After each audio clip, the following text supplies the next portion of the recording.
دوستو آج کی اس ویڈیو میں ہم بات کریں گے جو جموں اینڈ کشمیر میں اموویبل پراپرٹی ہے، جو مائیگرنٹس کی پراپرٹی ہے، اس کے بارے میں قانون کیا کہتا ہے۔ ہوا یہ کہ 1990 میں جموں اینڈ کشمیر میں حالات خراب ہوئے اور اس ڈسٹربنس کی وجہ سے بہت سارے لوگ اپنے مکان چھوڑ کے، اپنے گھر بار چھوڑ کے دوسرے ریاستوں میں جا بسے، اور اس کی وجہ سے یہ ہوا جو یہ مائیگرنٹس ہے ان کی پراپرٹی جہاں سے باغ نکلے، جہاں سے دوسری جگہ پہ منتقل ہوئے، اس پہ خطرہ یہ ہوا کہ یا تو یہ اپنی پراپرٹی کو زبردستی بیچ دیں گے، ان کو ڈر ہے کہ چلو بیچ دو، ایسے ڈسٹریس میں وہ تناؤ کے حال میں اپنی پراپرٹی کو بیچ رہے تھے، یا کبھی یہ ہو سکتا جو ان کی پراپرٹی ہے ان پہ کوئی انکروچمنٹ یا کوئی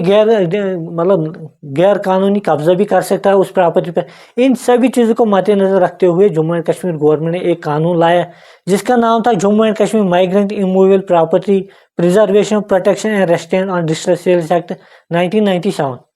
اس ایکٹ نے پہلے مائیگرنٹ کی ڈیفینیشن کو بتایا ہے کہ مائیگرنٹ کون ہوتا ہے۔ یہ کہتا ہے کہ 1989 نومبر 1 سے جو بھی یہاں سے بھاگ گیا، جو کسی دوسری ریاست میں رہ رہا ہے، اس کو ہم مائیگرنٹ کہتے ہیں، یا وہاں پہ کام کر رہا ہو اور ملازم ہو کچھ اور اس وجہ سے واپس نہیں آ سکتا ہے کیونکہ یہاں پہ ڈسٹربنس ہے، جو یہاں سے بھاگ گئے ڈسٹربنس کی وجہ سے ان کو ہم مائیگرنٹ کہتے ہیں۔ دوسری بات یہ کہ جو اموویبل پراپرٹی ہے اس میں ان کے مکان بھی آتے ہیں، ان کے شاپس بھی آتے ہیں، ان کی جو غیر منقولہ پراپرٹی اموویبل پراپرٹی وہ بھی سب کچھ آ رہا ہے۔ اس کے علاوہ ٹیننسی رائٹ جو ہے وہ بھی اموویبل پراپرٹی میں آتا ہے۔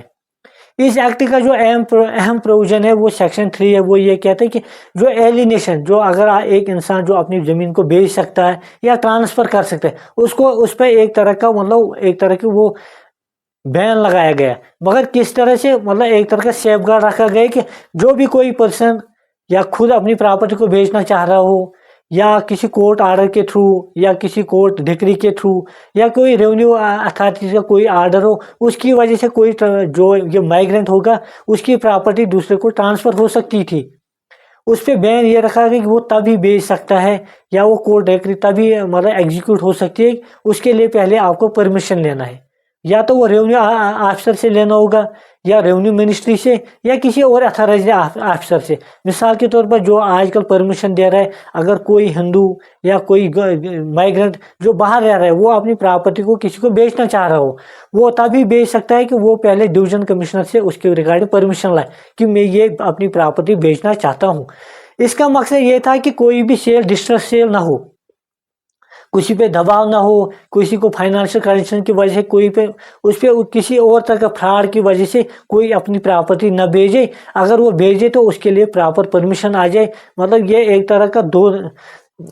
ایک اور سیف گارڈ رکھا گیا کہ پہلے آپ کو ڈویژن کمشنر سے پرمیشن لینا ہے، تب ہی ایک مائیگرنٹ اپنی پراپرٹی کو بیچ سکتا ہے۔ اس کے بعد یہ کہا گیا اب اگر کوئی پراپرٹی مگر یہ جو پرمیشن کے بغیر بیچی گئی ہو وہ نل اینڈ وائڈ ہے، وہ اللیگل ہے، وہ ٹرانسفر اللیگل مانی جائے گی۔ اس کے علاوہ یہ بھی گیا کہ جو اتھارٹیز ہو ان کو 15 دن کے اندر پرمیشن دینی ہوگی، اگر کوئی پرسن ان کے پاس پیش ہو جائے کہ میں اپنی پراپرٹی کو بیچنا چاہتا ہوں، مجھے سیل کرنے کے لیے پرمیشن دے دو، اگر 15 دن کے اندر ان کو پرمیشن نہ ملا، اس صورت میں یہ مانا جائے کہ اس کو پرمیشن دیا گیا ہے۔ اس کے بعد جو سیکشن 4 ہے وہ یہ کہہ رہا ہے کہ اب جو مائیگرنٹ پراپرٹی جو یہاں پہ نہیں رہ رہے، باقی اسٹیٹس میں رہ رہے، کشمیر سے باہر رہ رہے، اس پراپرٹی کے بارے میں یہ کہا گیا کہ جو within 30 days جب یہ قانون لاگو ہوا تو 30 دن کے اندر اس کی کسٹڈی کس کے نام پہ آ رہی ہے، جو ڈپٹی کمشنر ہوگا کنسرن، جو اس کی جوریسڈکشن میں جو یہ مائیگرنٹ پراپرٹی رہتی ہوگی وہ اس کے قبضے میں آ جائے، اس کی کسٹڈی میں آ جائے گا۔ اور یہ بھی کہا گیا کہ اگر کسی پراپرٹی کو پوزیشن دینا ہو، کسی دوسرے کو دینا، وہ تبھی یہ ڈپٹی کمشنر دے سکتا ہے کہ ڈسٹرکٹ مجسٹریٹ تبھی دے سکتا ہے کہ اس کو پراپرلی بائی رائٹنگ اس سے کنسنٹ لینی ہوگی، جو مائیگرنٹ ہوگا تبھی وہ اس پراپرٹی کو بیچ سکتا ہے۔ اس کے علاوہ ہے کہ اب اگر کوئی پرسن ہے اس نے اللیگلی انکروچ کیا ہو کسی پراپرٹی کو، اس صورت میں جو ایک ڈسٹرکٹ کمشنر ہے وہ اس کو پراپر نوٹس کے ذریعے کہے گا کہ آپ ویکیٹ کرو، یہ جو پراپرٹی آپ کے پاس ہے، یہ مائیگرنٹ پراپرٹی، اس کو ویکیٹ کرو۔ اگر وہ نہ کرے اس صورت میں اس کے پاس پورے پاور رہ سکتے ہیں، وہ وہاں پہ جا سکتا ہے، وہ پولیس اتھارٹیز کو بھی لے سکتا ہے اور اپنا قبضہ وہاں سے لے سکتا ہے۔ اس کے علاوہ جو اہم چیز ہے اس ایکٹ میں وہ ہے جو امپلیمنٹیشن آف ایکٹ کے ریگارڈنگ